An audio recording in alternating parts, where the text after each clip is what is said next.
Аққыстау ауылындағы Атырау жарық акционерлік қоғамына қарасты нөмірі 15 электр станциясы ендігі уақытта еңбек ардагері Амантай Тәженовтің есімімен аталады. 21 желтоқсанда аталып өтетін энергетиктер күніне және ардагердің 85 жылдығына орай ұйымдастырылған іс-шараның басты мақсаты жергілікті еңбек адамдарын өзгелерге үлгі етіп есімін ардақтау, олардың өнегелі өмір жолын жас ұрпаққа насихаттау. Іс-шараға Амантай Тәженовтің ұрпақтары Атырау жарық акционерлік қоғамының өкілдері мен аудан басшылары қатысты. Ал оның көзін көрген, бірге еңбек еткен әріптестері естелік айтып, өткенге көз жүгіртті. 76 жылы ол кісі бізге келді, мен 74 жылдан бері істеп жатырмын. Еңбектес болдық екеуміз бірталай.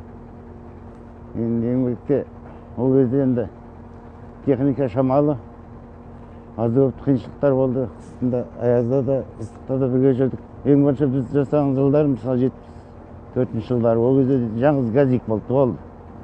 Бұзылы бар, мысалы елді мекен көп бізде енді. Жас қайраты бар, соған енді бірталай еңбек еттік.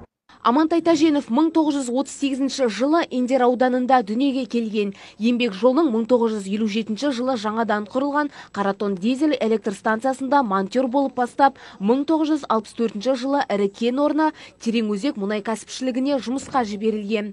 1976 жылы Новобогат ауданы қайта құрылғанда Аққыстау желілер участок ұйымдастырылып, участок шебері кейін Исатай аудандық электр желілері мекемесінің басшысы болып сайланып, еңбек демалысына шыққанша ұжымды басқарды. Бибігүл Таңатар, Ержан Шеруенов, Каспиан Ньюс, Исатай ауданынан.